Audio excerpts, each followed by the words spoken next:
Hello guys, कैसे हैं आप सब।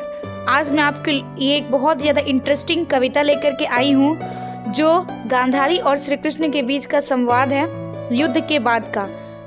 तो हम शुरू करते हैं आज की अपनी कविता। कहो वासुदेव, क्यों मेरे कुल का विनाश उचित रहा। कहो वासुदेव, क्यों मेरे कुल का विनाश उचित रहा। धर्म की जंग में भाई को भाई से लड़ाना क्यों उचित रहा। कहो माधव, क्यों वंश का नाश उचित रहा। धर्म तो है सबको एक धागे में जोड़ता। धर्म तो है सबको एक धागे में जोड़ता। तो फिर मेरे परिवार को तोड़ना क्यों उचित रहा। कहो वासुदेव, क्यों मेरे कुल का विनाश उचित रहा। पांडव तो वनवासी बन बैठे थे, तो उन्हें विद्रोही बनाना क्यों उचित रहा। अर्जुन तो अपनों पर कभी शस्त्र ना उठाता। अर्जुन तो कभी अपनों पर शस्त्र ना उठाता। क्यों उस वक्त उसे गीता का सार सुनाना उचित रहा।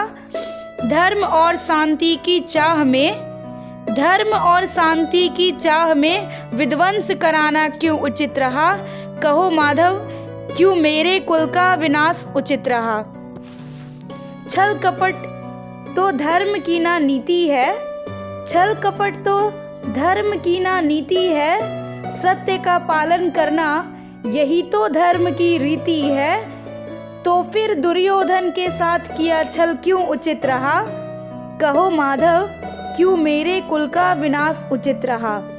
अर्जुन का शौर्य जब इतना अधिक था, अर्जुन का शौर्य जब इतना अधिक था, तो छल से अंगराज को मारना क्यों उचित रहा।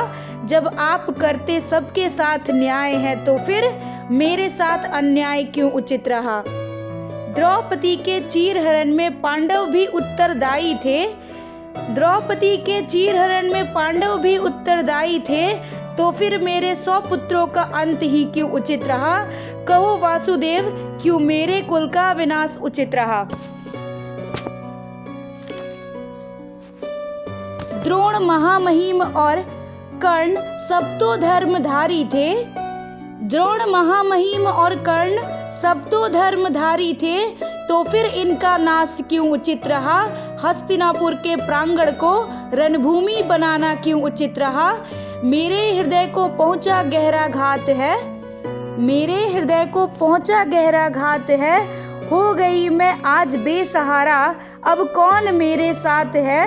पुत्रों की मृत्यु पर किया आज मैंने विलाप है। समग्र तप को एकत्र कर दिया तुमको आज श्राप है। जिस तरह से तुमने मेरे अंशों को मिटाया है, जिस तरह से तुमने मेरे अंशों को मिटाया है, तुम्हारा वंश भी एक दिन मिट जाएगा। तुमने मेरे परिवार को जो तोड़ा है, समग्र यादव वंश टूटकर बिखर जाएगा।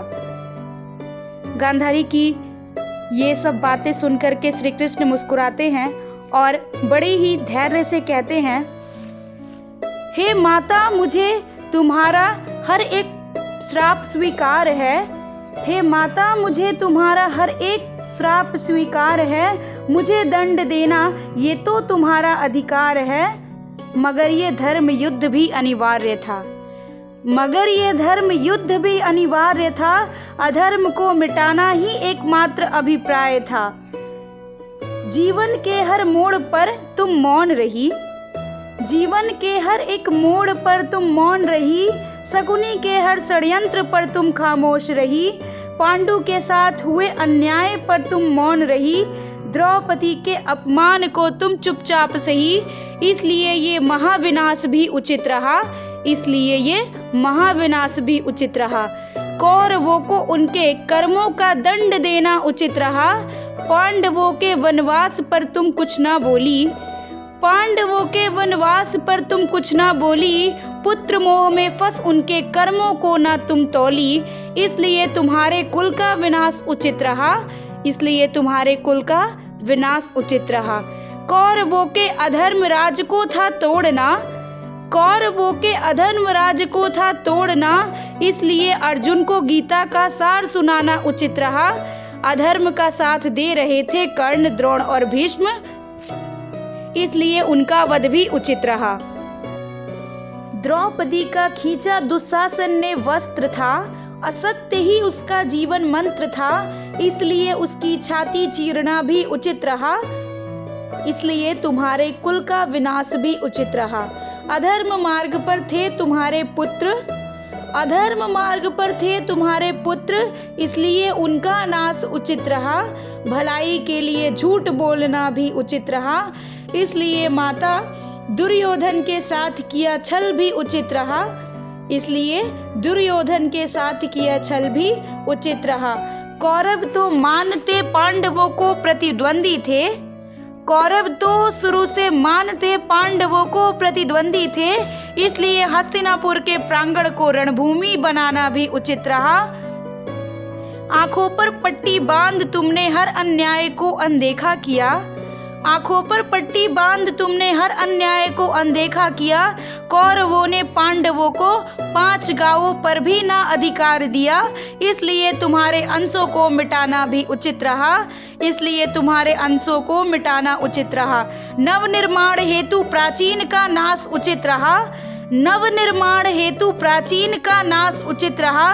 धर्म की इस जंग में हर एक कृत्य उचित रहा। मेरा मर्यादा पुरुषोत्तम से छलिया कृष्ण बनना भी उचित रहा, इसलिए तुम्हारे कुल का भी विनाश उचित रहा।